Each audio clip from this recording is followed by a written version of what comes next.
আজকে থেকে 1000 বছর আগে দাকিয়ানুস বাদশার একটা সভ্যতা ছিল। এই বাদশাহ ছিল তৎকালীন সময়কার একজন জালেম শাসক।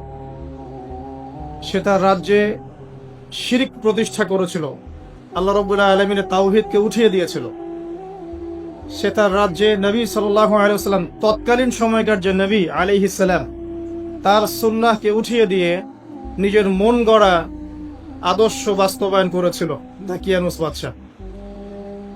তো সেই বাদশার অধীনে থাকা 8 জন বা 9 জন উচ্চ পদস্থ কর্মকর্তার সন্তানকে আল্লাহ পাক হেদায়েত দান করেন,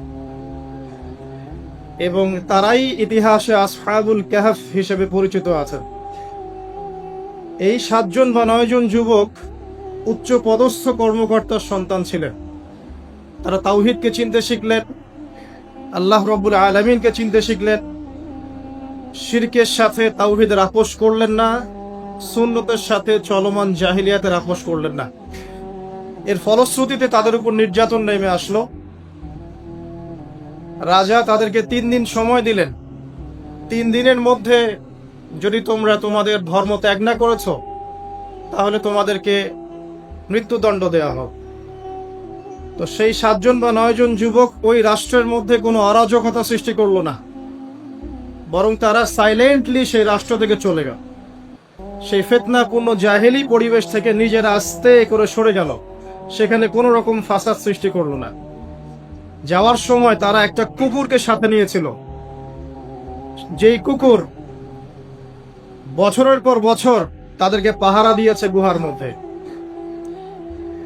চলতি পথে একটা গুহায় তার আশ্রয় নিয়েছিল, যে গুহার মধ্যে তারা ঘুমিয়ে পড়ে, এবং আল্লাহ রাব্বুল আলামিন 309 বছর পর তাদের ঘুম ভাঙান। 309 বছর পর যখন ঘুম ভাঙলো, তারা ক্ষুধার্ত ছিলেন। একে অপরকে জিজ্ঞাসা করছিলেন যে কেম লাবিসতুম, তোমরা কতদিন ঘুমিয়েছ? একজন বলছিল লাবিসনা ইয়াওমান আও বা'দা ইয়াওম, আমরা হয় একদিন ঘুমিয়েছি বা একদিনের কিছু অংশ ঘুমিয়েছি। যাই হোক, তারা ক্ষুধার্ত ছিলেন, তাদের পকেটের মধ্যে কিছু মুদ্রা ছিল, আর সেই মুদ্রা বর্তমান সময়ে চলমান মুদ্রার মতো ছিল না। বর্তমান সময়ে যে চলমান যে মুদ্রাগুলো আছে, যেখানে গোল্ড এবং সিলভারের কোনো অনুপ্রবেশ নাই, যদিও বা কোরআন এবং সুন্নায় গোল্ড এবং সিলভারের কয়েনের কথা আছে, তবে পশ্চিমা সভ্যতা এটাকে হারাম করে দিয়েছে। আর পশ্চিমা সভ্যতা কোনো কিছুকে হারাম করে দিলে সেটা সারা বিশ্বেই হারাম হয়ে যায়, আর পশ্চিমা সভ্যতা কোনো কিছুকে হালাল করে দিলে সারা বিশ্বেই সেটা হালাল হয়ে যায়। পশ্চিমারা যদি বলে পর্দা হারাম, বিশ্ববাসী বলবে হারাম হারাম। তারা যদি বলে পর্নোগ্রাফি জেনা হালাল, সবাই বলবে হালাল হালাল। এখন মানুষ আল্লাহর ইবাদত হচ্ছে পশ্চিমাদের ইবাদত বেশি করে। আর এটা বলে রাখি, সূরা তাওবার 31 নম্বর আয়াতে আল্লাহ পাক বলেছেন, কেউ যদি আল্লাহ পাকের হালালকে হারাম করে নেয় আর আল্লাহ পাকের হারামকে হালাল করে নেয়, এটাকে আল্লাহ পাক কুফরি এবং শিরক বলেছেন। তো দাকিয়ানুস বাদশার যুগটাও ঠিক এমনই ছিল। তো তারা যখন সেই মুদ্রাগুলো নিয়ে বাজারে গেল খাবার কেনার জন্য, তখন তাদেরকে অ্যারেস্ট করা হলো। কি অভিযোগে? অভিযোগটা হচ্ছে যে তারা গুপ্তধন পেয়েছে, এই অভিযোগে। কিন্তু বাস্তবিক অর্থে তারা কোনো গুপ্তধন পায় নাই। তারা বলছিল, আমরা গতকাল মাত্র এখান থেকে বের হয়েছি, আজকে রাতটা এই গুহায় আশ্রয় নিয়েছিলাম, এতটুকু তারা বলেছে। যাই হোক, তথ্য প্রমাণ যাচাই করে দেখা গেল যে তারা যে ঘুমিয়েছিল, এতে প্রায় 309 বছর অতিবাহিত হয়ে গেছে। এবং এখন যে বাদশাহ ক্ষমতায় আছে, সে আলহামদুলিল্লাহ একজন তাওহীদপন্থী মানুষ। সে আল্লাহকে বিশ্বাস করে, নবী রাসূলকে বিশ্বাস করে, আল্লাহ পাকের ঐশী গ্রন্থকেও বিশ্বাস করে। তবে ওই সমাজের মানুষ একটা বিষয়কে বিশ্বাস করে না, সেটা হলো মৃত্যুর পর পুনরুত্থান বা রিজারেকশন, যেটা আমরা বলি, মৃত্যুর পর পুনরুত্থান, এই বিষয়টাকে তারা স্বীকার করে। তো আল্লাহ রাব্বুল আলামিন মাত্র 9 জন যুবকের মধ্য দিয়ে পুরো একটা নেশনকে শিক্ষা দিলেন যে মৃত্যুর পর পুনরুত্থান সত্য। যে আল্লাহ রাব্বুল আলামিন 309 বছর ঘুম পাড়িয়ে রেখে জীবিত করতে পারেন, নিঃসন্দেহে সে আল্লাহ রাব্বুল আলামিন লক্ষ কোটি মানুষকে 1000 বছর পরেও জীবিত করতে পারবেন ইনশাআল্লাহ। এতে করে ওই পুরো সমাজটাই তাওহীদপন্থী হয়ে গেল আলহামদুলিল্লাহ। এই হলো আসহাবুল কাহফের ঘটনা, খুব সংক্ষিপ্ত করে বললাম। এই আসহাবুল কাহফ তারা কিন্তু খুব উচ্চ পদস্থ কর্মকর্তার সন্তান ছিলেন এবং তারা ছিলেন যুবক। তারা কেউ কাউকে চিনতেন না, কিন্তু আল্লাহ পাক তাদের মধ্যে একটা হৃদয়ের বন্ধন দিয়ে দিয়েছিলেন এবং তারা ওই রাষ্ট্রে কোনো ফাসাদ সৃষ্টি করেন নাই, কোনো অরাজকতা সৃষ্টি করে নাই, তারা ভাঙচুর করে নাই, তারা হরতাল করে নাই, অবরোধ করেনি, কিচ্ছু করে নাই। তারা তাওহীদের দাওয়াত দিয়েছে, মানুষ কবুল করে নাই, তাদেরকে আলটিমেটাম দেওয়া হয়েছে, দিন পরিবর্তন করো, না হলে তোমাদেরকে মৃত্যুদণ্ড দেওয়া হবে। তারা আস্তে করে সেখান থেকে চলে গিয়েছে, জাহেলিয়াত থেকে টোটালি ডিসকানেক্ট হয়ে গেছে। এরপরে আল্লাহ পাক তাদেরকে এমন একটা ঘটনা ঘটালেন যাতে করে পুরো একটা সভ্যতা হেদায়েত পেয়ে গেল আলহামদুলিল্লাহ। শুধু তাই নয়, এই ঘটনা কোরআনে থাকবে আর কোরআন কিয়ামত পর্যন্ত থাকবে ইনশাআল্লাহ। যত মানুষ কোরআন তেলাওয়াত করবে ইনশাআল্লাহ সবাই এই ঘটনার আলোকে হেদায়েত পাবে ইনশাআল্লাহ। তো দেখুন, অল্প কিছু মানুষকে দিয়ে আল্লাহ পাক বড় কমিউনিটিকে হেদায়েত দিতে পারে। তাদের দোয়াটা আমরা সবাই করি আজকে।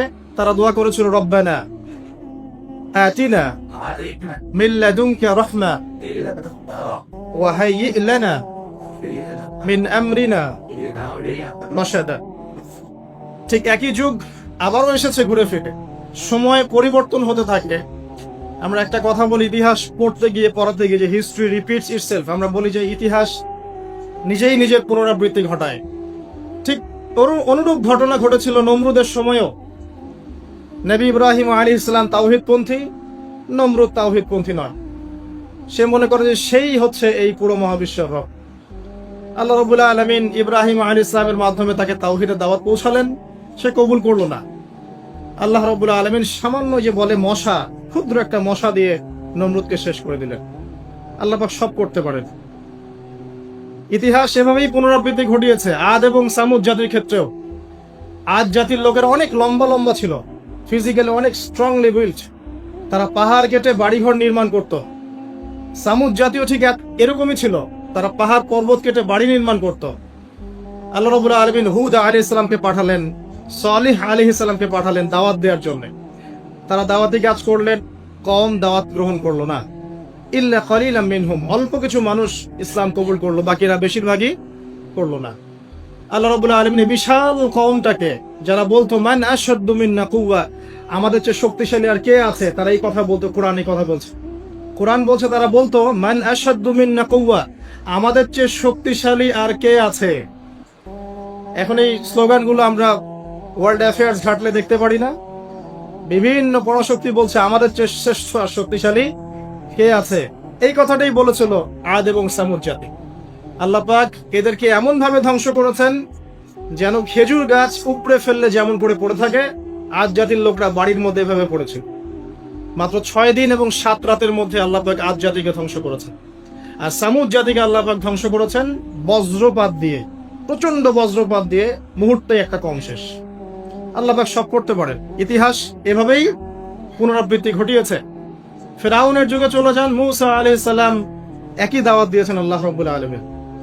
আল্লাহ পাকের পক্ষ থেকে তাওহীদ দিয়ে তিনি ফেরাউনকে দাওয়াত দিয়েছেন যে লা ইলাহা ইল্লাল্লাহ, আল্লাহ ছাড়া কোনো ইলাহ নাই। আল্লাহ রাব্বুল আলামিন চিরঞ্জীব, চিরস্থায়ী, তার কাছে আত্মসমর্পণ করো।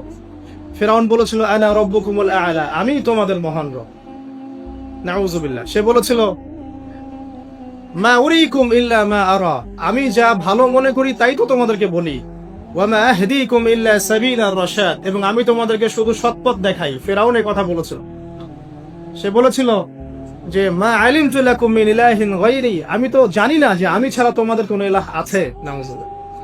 আল্লাহ রাব্বুল আলামিন সবর করেছেন, তাকে সময় দিয়েছেন, একটার পর একটা গজব দিয়েছেন। কখনো উকুন নাজিল করেছেন, কখনো রক্ত নাজিল করেছেন, কখনো প্লেগ, কখনো ব্যাং, কখনো ফড়িং, এরকম করে 9টা আযাব আল্লাহ পাক ফেরাউনকে দিয়েছেন, তার কওমকে দিয়েছেন।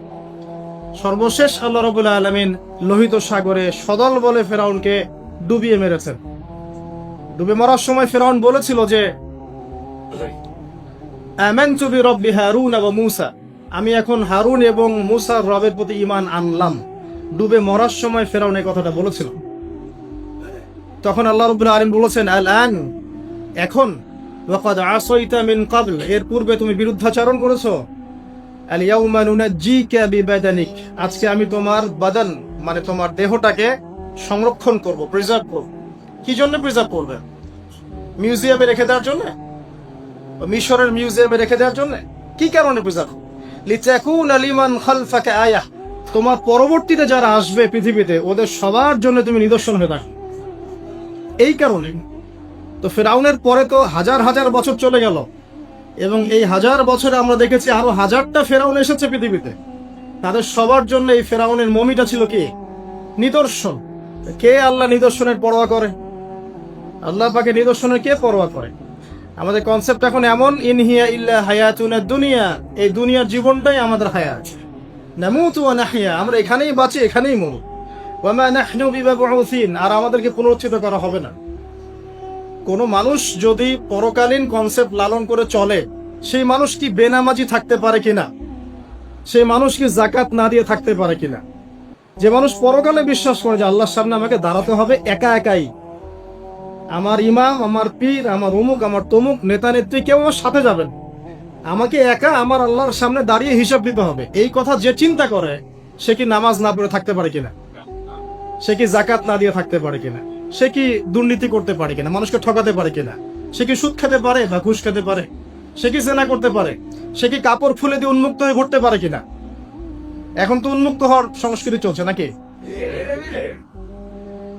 ইবলিস যখন আদম আলাইহিস সালাম এবং হাওয়া আলাইহিস সালাম তাদেরকে যখন জান্নাত থেকে বের করিয়ে দেয়, প্রলোভন দিয়েছিল, মিথ্যা প্রলোভন, যে হাল আদুল্লুকুম, হে আদম এবং হাওয়া, আমি কি তোমাদেরকে জানিয়ে দিব, আলা শাজারাতিল খুলদি ওয়া মুলকিন লা ইয়াবলা, হে আদম এবং হাওয়া, আমি কি তোমাদেরকে জানিয়ে দিব এমন একটা গাছের ব্যাপারে যেই গাছের ফল খেলে পরে তোমরা চিরস্থায়ী হয়ে যাবে এবং কোনোদিন মরবে না।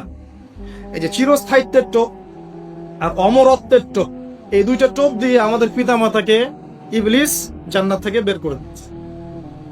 এখন পৃথিবীতে যত মানুষ পথভ্রষ্ট হচ্ছি আমরা, আমাদের এই দুইটা খাসলতের কারণে। আমরা অমরত্ব আশা করছি, আমাদের চলাফেরা দেখলে মনে হয় আমরা মরবো না, পরকালীন কনসেপ্ট বাদ। একটা হচ্ছে চিরস্থায়িত্বের টোপ, ক্ষমতা, এই যে ক্ষমতার দাপট, এই দুটো আমাদেরকে কিন্তু পথভ্রষ্ট করছে। ঠিক একই অস্ত্র ছিল ইবলিসের। সূরা আরাফ পড়ে দেখেন, আমি কোনো কিছু বানিয়ে বলছি না।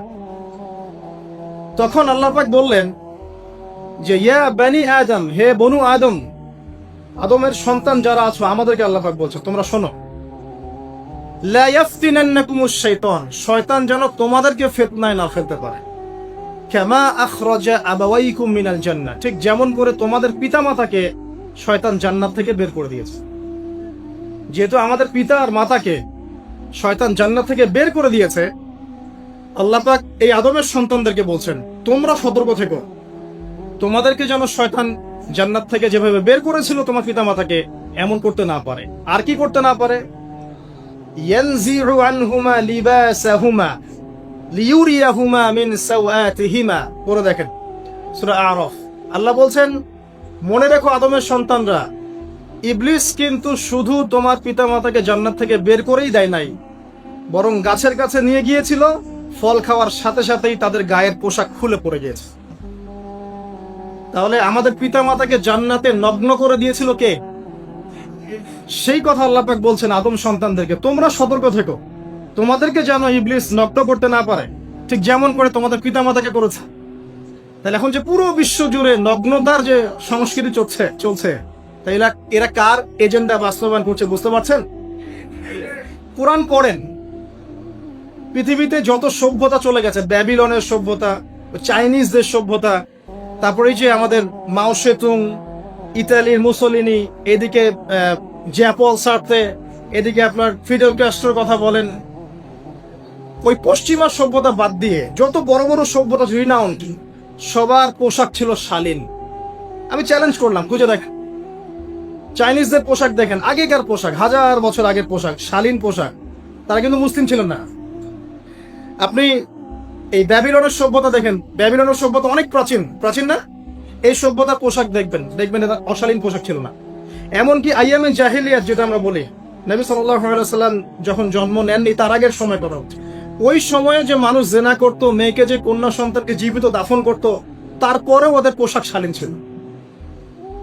হঠাৎ করে বিশ্বে একটা সভ্যতা আসলো পশ্চিম থেকে, তারা বললো যে পোশাক শর্ট হতে হতে হতে হতে এক পর্যায়ে বিকিনি পরে ঘোরা শুরু করলো, এবং এখন ওরা সারা বিশ্বে ওটা ছড়িয়ে দিচ্ছে, আমরা সবাই ওটাকে গ্রহণ করছি। আমরা বলছি 1000 বছরের সময়। এখন দেখেন আল্লাহ পাক কি বলছেন, ওয়াইদা ফাআলু ফাহিশাতান, ওই সূরার মধ্যে আছে, যখন তারা কোনো ফাহেসা কাজ করে তারা বলে, ক্বালু, তারা বলে, ওয়াজাদনা আলাইহা আবানা, ওয়াজাদনা আলাইহি আবানা, আমরা এগুলো আমাদের বাপ দাদাদেরকে দেখেছি করতে। যখন তারা কোনো ফাহেসা কাজ করে তারা বলে, অশ্লীল কাজ করলে বলে, আমরা এগুলো দেখেছি বাপ দাদা পিতৃপুরুষ থেকে করে আসছে।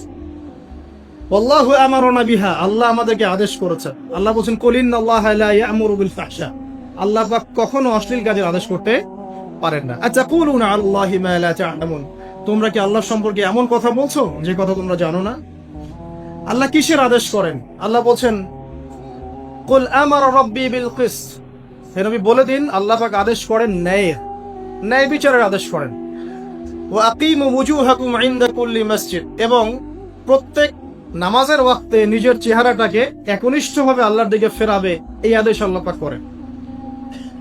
ওয়া আকিমু ওয়ুজুহাকুম ইনদা কুল্লি মসজিদ ওয়াদউহু মুখলিসিনা লাহুদ্দিন, এবং একনিষ্ঠভাবে তোমরা আল্লাহকে ডাকবে, দোয়া করবে, এই আদেশ আল্লাহ পাক করেন। তো আল্লাহ পাক কি অশ্লীল কাজের আদেশ করতে পারে? ইতিহাস পড়ে দেখেন, আমি নিজে হিস্ট্রির ছাত্র, আপনি পড়ে দেখবেন, পুরো ঐতিহাসিক পটভূমি পড়ে দেখবেন, মানুষ এই ঊনবিংশ শতাব্দী আসার আগে এত অশ্লীল ছিল না। এখনকার বিশ্বে যত সমস্যা চলছে, কয়েকটা বলি, রিবা বা সুদ, জেনা বা উন্মুক্ত যৌনাচার, তারপরে বেপরদামি অশ্লীলতা, 4 নাম্বার আপনার মাদক, ঠিক আছে, 5 যে বড় মহামারী পর্নোগ্রাফি, যত বড় বড় মেজর সমস্যাগুলো চলছে যেগুলো ইয়াং জেনারেশনকে ধ্বংস করে দিচ্ছে, এগুলোর ম্যাক্সিমাম এসেছে কিন্তু পশ্চিম থেকে। খেয়াল করে দেখবেন, এগুলো কিন্তু বাংলাদেশ থেকে আসে নাই, আসছে ভারত থেকে আসছে, পাকিস্তান থেকে আসছে, সাবকন্টিনেন্ট থেকে আসে নাই, এগুলো দেখবেন একটা নির্দিষ্ট জায়গা থেকে আসছে। তো এই কারণে আমাদের সতর্ক দৃষ্টি রাখতে হবে যে বস্তুবাদী উন্নয়ন সবকিছু নয়। হ্যাঁ, আমরা জিডিপি বাড়ালাম, ইন্ডাস্ট্রিজ গড়লাম, মঙ্গলে চলে গেলাম, চাঁদে গেলাম, ওকে ফাইন, এগুলোর কেউ বিরোধিতা করবে না, এটা ভালো, নেশনকে এগিয়ে নিতে হবে, এটাই এডুকেট, তারও নয়, এবং এডুকেটেই করতে হবে, কিন্তু নৈতিকতার বিসর্জন দিয়ে নয়। নৈতিকতার বিসর্জন দিয়ে ধর্ম থেকে দূরে চলে এসে নাস্তিকতায় বিশ্বাসী হয়ে আল্লাহকে বাদ দিয়ে, রাসূলকে বাদ দিয়ে এই বস্তুবাদী উন্নয়ন আমাদের পরকালকে বাঁচাতে পারবে না। তো পরকালকে বাঁচিয়ে রেখে আমার দুনিয়াবী উন্নয়ন করতে হবে, এবং দুনিয়ার উন্নয়নটা অবশ্যই জরুরি। সারা বিশ্ব যখন এগিয়ে যাচ্ছে, আমরা কেন পিছিয়ে থাকবো? আমি তো এটাও বলি যে এটা অনেক মাদ্রাসার লাইনে যারা আছেন তারা আমার সাথে একটু বিরোধিতা করেন এই বিষয়ে, কিন্তু আমি নিজেই বলি যে সিলেবাসের মধ্যে পরিবর্তন নিয়ে আসার চেষ্টা করতে হবে। শুধুমাত্র এককেন্দ্রিক শিক্ষায় কেন শিক্ষিত হব? এই যুগে চলার জন্য যে উপকারী জ্ঞানগুলো দরকার সেগুলো শিখতে হবে আমাদেরকে। আমাদের আইসিটির জ্ঞানের দরকার আছে, আমাদের ইংরেজির জ্ঞানের দরকার আছে, ম্যাথামেটিক্স দরকার আছে, সায়েন্সের দরকার আছে, আমাদের তথ্য প্রযুক্তি জানতে হবে, অর্থনীতির জ্ঞানের দরকার আছে, পলিটিক্যাল সায়েন্সের দরকার আছে, জিও পলিটিক্স দরকার আছে। এগুলো বাদ দিয়ে শুধু যদি আমি মুখস্থ করে যাই, এই জ্ঞানটা আমার কি কাজে দিবে আমাকে বলে? এই কথাটা অনেকে নেগেটিভলি নেয়, কিন্তু আমি আসলে তাদের ব্যাপারে তাদের সাথে তর্ক করতে চাই না। আমি আমার কনসেপ্ট লালন করি, আমি এতটুকুই বলছি। এবং যারা শিক্ষিত মহল আছেন, বুদ্ধিজীবী মহল আছেন, যারা দেশ সম্পর্কে ভাবেন, জাতি নিয়ে ভাবেন, উম্মা নিয়ে ভাবেন, তারা কিন্তু আমার সাথে একমত হবে ইনশাআল্লাহ যে আমরা কিন্তু এই জায়গাটাতে পিছায় পড়তেছি। আল্লাহ পাক আমাদেরকে কনস্ট্রাকটিভ সিলেবাসে পড়াশোনা করার তৌফিক দান করুন, এবং জেনারেল লাইন থেকে আপনি বয়কট করে একদম ইয়াতে চলে আসতেছেন কেন? জেনারেল লাইনে পড়েন, আপনার এই জ্ঞানটাকে আপনি ইসলামের কল্যাণে কাজে লাগাতে পারবেন না। সবাইকে কি আলেম হতে হবে? সবাইকে মুফতি হবে, মুহাদ্দিস হবে? অর্থনীতিবিদের দরকার আছে না? পলিটিশিয়ানের দরকার আছে না? ডক্টর ইঞ্জিনিয়ার দরকার আছে না? সব সেক্টরের মানুষের দরকার আছে। আপনাদেরকে আপনাদের জায়গায় থাকতে হবে, ওখানে থেকে আপনারা ইসলামের খেদমত করবেন, পারবেন না? একজন ডক্টর, তিনি কি ইসলামের খেদমত করতে পারবেন না ভাই? একজন সৎ নেতা, তিনি কি ইসলামের খেদমত করতে পারবেন না? একজন অর্থনীতিবিদ, তিনি যদি আল্লাহ পাকের হালাল হারাম মেনে অর্থনীতির কোনো বিধান চালু করেন, তিনি কি ইসলামের খেদমত করতে পারবেন না? তো সবাইকে কি বক্তা হইতে হবে? সবাইকে আলেম হতে হবে? এক নির্দিষ্ট একটা শ্রেণীর মানুষ আলেম হবে, নির্দিষ্ট একটা শ্রেণীর মানুষ প্রশাসনে থাকবে, নির্দিষ্ট একটা শ্রেণীর মানুষ আপনার জনপ্রতিনিধি হবে, নির্দিষ্ট শ্রেণীর মানুষ ইকোনমিক সেক্টরে থাকবে। এইভাবে আমরা একটা জাতি গঠন করব, এবং সবাই হবে উভয় দিকে শিক্ষিত। একজন আর্মি অফিসার, তার উচিত হবে ইমামতি করার যোগ্যতা অর্জন করা। একজন ডক্টর, তার উচিত হবে ইমামতি করার যোগ্যতা অর্জন করা। আবার একজন যিনি আলেম তারও উচিত হবে এমন পড়াশোনা করা যেই পড়াশোনা দিয়ে তিনি কোরআন সুন্নাহকে হাতে রেখে ওয়ার্ল্ড অ্যাফেয়ার্সকে ডিল করতে পারেন। তো এই বিষয়গুলো আমাদের একটা গ্যাপ চলে আসছে দীর্ঘদিন থেকে। আল্লাহ পাক আমাদেরকে বোঝার তৌফিক দান করুন। আর অ্যাটলিস্ট আমরা যদি নাই পারি, আমাদের দ্বারা যদি কিছু নাই হয়, অ্যাটলিস্ট আমাদের সন্তান সন্ততি যারা আসবে ভবিষ্যতে, আল্লাহ পাক তাদেরকে যেন ইসলামের জন্য কবুল করে নেয়, আমিন। আর ইসলামের জন্য কবুল করলে কারো কোনো ক্ষতি নাই। ইসলামের আন্ডারে প্রত্যেক অমুসলিমের সর্বোচ্চ অধিকার রক্ষা করা হয়, অন্য কোনো জায়গায় করা হয় না। এবং প্রত্যেকটা ধর্মগ্রন্থের মূল কথাগুলো দেখবেন একই রকম। এক আল্লাহর কথা বলছেন, একজন শেষ নবীর কথা বলছেন, সত্য কথা বলার কথা বলছেন, ন্যায়ের পথে চলার কথা বলছেন। প্রত্যেকটা ধর্মগ্রন্থ পড়ে দেখেন, এই যে ওল্ড টেস্টামেন্ট বলেন, নিউ টেস্টামেন্ট বলেন, বেদ বলেন, আপনি বাইবেল বলেন, পড়েন, একটু পড়েন, তুলনামূলক ধর্মতত্ত্বের বইগুলো পড়েন, দেখবেন অনেক মিল আছে। তো সবাই যদি যার যার ধর্ম পালন করেন, কোনো সমস্যা আছে? সবাই যদি যার যার ধর্মের নৈতিক বিষয়গুলো মেনে চলে, কোনো সমস্যা আছে? এই সহজ সরল কথাগুলো আমরা জনগণকে বোঝাতে ব্যর্থ হচ্ছি। এই সুযোগ নিয়ে এক শ্রেণীর মানুষ এক দলকে আরেক দলের বিরুদ্ধে লাগিয়ে দিচ্ছে, স্বার্থ খুঁজে, নিজের স্বার্থে, দুনিয়ার স্বার্থে। এবং ওই যে বললাম একটা সভ্যতার কথা, ওদের স্বার্থে শান্তিপূর্ণ একটা জনসমষ্টির মাঝে ফাসাদ লাগিয়ে দিচ্ছে উদ্দেশ্যপ্রণীত ভাবে কিছু মানুষ। এদেরকে চিনতে শিখুন, এদেরকে বয়কট করতে শিখুন। আল্লাহ পাক তৌফিক, বোঝার তৌফিক দান করুন। যাক, আমি আর ওদিকে যাচ্ছি না। দেখুন, নবী মুসা আলাইহিস সালামের সময় হিস্ট্রি এভাবে রিপিট হয়েছে। আপনাকে একটা কওমের কথা বলি, এই যে শুআয়ব আলাইহিস সালামের কওম, যাদেরকে মাপে কম দেওয়ার কারণে আল্লাহ পাক ধ্বংস করেছেন। কোন কারণে? মাপে কম দেওয়ার কারণে। আল্লাহ রাব্বুল আলামিন ভূমিকম্প দিয়ে ধ্বংস করেছেন এই প্রথম এই কওমটাকে, যারা ছিল শুআয়ব আলাইহিস সালামের কওম। তাদের অপরাধ খুব বড়সড় ছিল না, কিন্তু আপনি দেখেন তারা শিরকের পাপ করতো, ঠিক আছে, এই পাপটা মোটামুটি ধ্বংসপ্রাপ্ত সব কমই করেছে। এই শিরকের পাপ বাদ দিয়ে তারা আরেকটা বড় পাপ করতো, মানে একটা বড় পাপ করতো। সেটা কি? তারা মাপে কম দিত, অন্যদেরকে ঠকাতো, মানে জনগণের সম্পদ লুট করে মাপে কম দিত। এই একটা কারণে আল্লাহ পাক শুআয়ব আলাইহিস সালামের কওমকে পুরো ভূমিকম্পতে ধ্বংস করে দিয়েছে। তা আমি আপনাদেরকে জানিয়ে রাখি যে আমি যেহেতু আখিরুজ্জামান স্টাডি করেছি বা করছি, এখনো কিন্তু 3টা বড় বড় ভূমিকম্প আসা বাকি আছে। নবী করিম সাল্লাল্লাহু আলাইহি ওয়াসাল্লাম একদিন মসজিদের সামনে দিয়ে যাচ্ছেন, সাহাবীরা ভিতরে বসে আছেন। সাহাবীরা কোন একটা বিষয়ে কথোপকথন করছেন। নবী করিম সাল্লাল্লাহু আলাইহি ওয়াসাল্লাম জিজ্ঞাসা করলেন, তোমরা কি নিয়ে কথাবার্তা বলছো?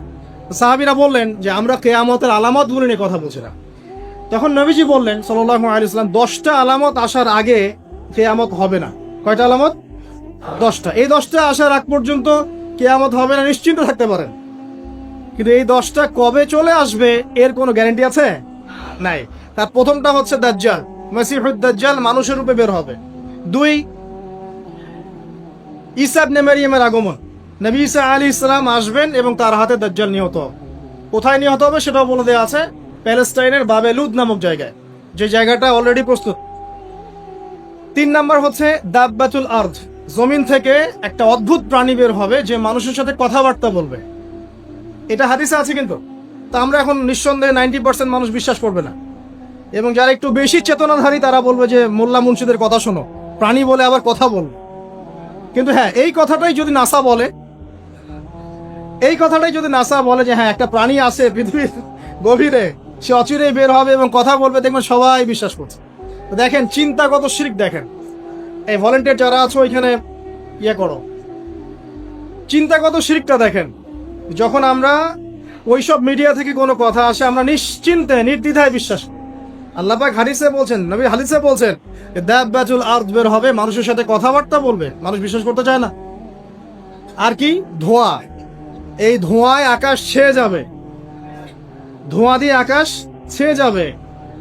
এবং এত বড় ধোঁয়া বিশ্ববাসী কখনো দেখে নাই। এখন অনেকে বলছেন, এখনকার আধুনিক স্কলার যারা, অনেক স্কলাররা এটা মত, এটা কিন্তু হাদিসে নাই, তাদের মত হতে পারে যে একটা নিউক্লিয়ার এক্সপ্লোশন হবে। সারা ওয়ার্ল্ড তো এখন নিউক্লিয়ার যুদ্ধের সামনে দাঁড়িয়ে আছে, তখন হয়তো বা ধোঁয়ায় পুরো বিশ্ব ছেয়ে যেতে পারে। এটা তাদের মত। এটা হতেও পারে, নাও হতে পারে, হওয়ার সম্ভাবনা কিন্তু আছে, উড়িয়ে দেওয়া যাচ্ছে না। ঠিক আছে? 4টা। 5 কি? 5 হচ্ছে ইয়াজুজ আর মাজুজ। ইয়াজুজ আর মাজুজ এই প্রকৃতি বের হবে, এরাও কিন্তু আদম সন্তান, এবং তারা পৃথিবীর পানি খেয়ে শেষ করে ফেলে দিবে, মহাসাগরের পানি খেয়ে শেষ করে ফেলে দিবে। তারপর এই যে 6, 7, 8 এই তিনটা হচ্ছে তিনটা বড় বড় ভূমিকম্প, যেটা বলতে গিয়ে মেজে গাছ, যে তিনটা ভূমিকম্প এখনো আসা বাকি আছে। নবীজি বলেছেন একটা পৃথিবীর পূর্ব দিকে হবে। পূর্ব দিক কোন দিক? এই যে Indonesia, Malaysia, Bangladesh, Pakistan, Myanmar, আপনার শ্রীলঙ্কা, এই পুরো কন্টিনেন্ট পূর্ব দিক, পৃথিবীর পূর্ব দিক। কোন কান্ট্রি এটা তো বলা হয়নি, পূর্ব দিক বলা হয়েছে। এবং এখানে ভূমিকম্প বলা হচ্ছে না, বলা হচ্ছে ভূমি ধসে যাবে, মানে পুরো ভূমিটা নিচে চলে যাবে। এখন যারা এগুলো নিয়ে গবেষণা করেন তারাও কিন্তু সেম কথাই বলছেন, খেয়াল করে দেখেন। তারা হয়তো বিজ্ঞান দিয়ে ব্যাখ্যা করছেন, কিন্তু হাদিসে কিন্তু এটা বলা আছে। আরেকটা হচ্ছে পৃথিবীর পশ্চিম দিকে ভূমিধস, আরেকটা হচ্ছে পৃথিবীর মাঝখানে। মাঝখানে কারা আছে বলেন? মাঝখানে আমাদের আমিরুল মুমিনিনরা আছে এখন, নাকি? যারা গান বাজনাকে উন্মুক্ত করে দিচ্ছে, যারা পর্দার শিথিলতা নিয়ে আসছে, এরা আছে, আমিরুল মুমিনিনরা আছে। তো সেখানেও একটা ফিতনা অপেক্ষা করছে, অপেক্ষা করতে থাকেন। তো এই কথাটা বলতে গিয়ে আমি এখানে এসেছি। পৃথিবীতে কিন্তু এখনো তিনটা বড় বড় ভূমিকম্প বাকি আছে। আর সর্বশেষ আলামত হচ্ছে ইয়েমেন থেকে একটা আগুন বের হবে, বিশাল আগুন। এই আগুনটা মানব জাতিকে হাসরের মাঠের দিকে তাড়িয়ে নিয়ে যাবে। এই 10টা আলামত না আসা পর্যন্ত কিয়ামত হবে না। অতএব আপনি এখন রিল্যাক্সে নাকে তেল দিয়ে ঘুমান, নাকি ভাই? এই 10টা আলামত না আসা পর্যন্ত কিয়ামত হচ্ছে না। তবে এই 10টা আলামত আসার পটভূমি কিন্তু তৈরি হয়ে যাচ্ছে, এটা আমাদের খেয়াল করতে হবে। আচ্ছা আসেন, এই যে শুআয়ব আলাইহিস সালামের কওমকে যে ভূমিকম্প দিয়ে ধ্বংস করা হলো, এই ভূমিকম্প কখন আসে? তার রাসূলের মাধ্যমে। যখন সমাজের মধ্যে পাপ বেড়ে যাবে, অশ্লীলতা বেড়ে যাবে, মানুষ মাদককে হালাল মনে করা শুরু করবে, জেনাকে হালাল মনে করা শুরু করবে, এবং এই যে বেপরদামি বেড়ে যাবে, তখন সমাজের মধ্যে ভূমিকম্প দেখা দিবে, ভূমিধস দেখা দিবে। গান বাজনা, বাদ্যযন্ত্রকে মানুষ হালাল মনে করা শুরু করবে, তখন এগুলো আসবে। তো এগুলো কি আসার বাকি আছে এখন? কি মনে হচ্ছে? আল্লাহ পাক আমাদেরকে হেফাজত করুন, আমিন। বাঁচার উপায় কি? ওই যে বললাম, রব্বানা বলেন, আতিনা মিন লাদুনকা রাহমা ওয়া হাইয়্যি লানা মিন আমরিনা রাশাদা। এভাবেই ইতিহাস নিজেকে পুনরাবৃত্তি ঘটিয়েছে। কওমে লূত, মনে আছে? লূত আলাইহিস সালামের কওম। ইব্রাহিম আলাইহিস সালামের ভাতিজা ছিলেন লূত আলাইহিস সালাম। তাকে আল্লাহ পাক একটা কওমকে দাওয়াত দেওয়ার জন্য পাঠালেন, যেই কওম এমন পাপ করছে যেই পাপ ইতিহাসে কেউ কখনো করে নাই। ওই কওমের আগ পর্যন্ত পৃথিবীতে কেউই এই পাপটা কখনো করে নাই। যেই করুক তাকেই শাস্তির আওতায় আনতে হবে। আল্লাহ পাক তৌফিক এনায়েত করুন বোঝার। এখন এমন একটা সময় চলছে, বাচ্চারাও এগুলো থেকে নিরাপদ না। 5 বছরের মেয়ে, 7 বছরের মেয়ে, কয়দিন আগে দেখলাম যে 2 বছরের মেয়ে, নাউজুবিল্লাহ, তার সাথেও নাকি এরকম ঘটনা ঘটেছে, এবং উত্তরবঙ্গেরই ঘটনা এগুলা।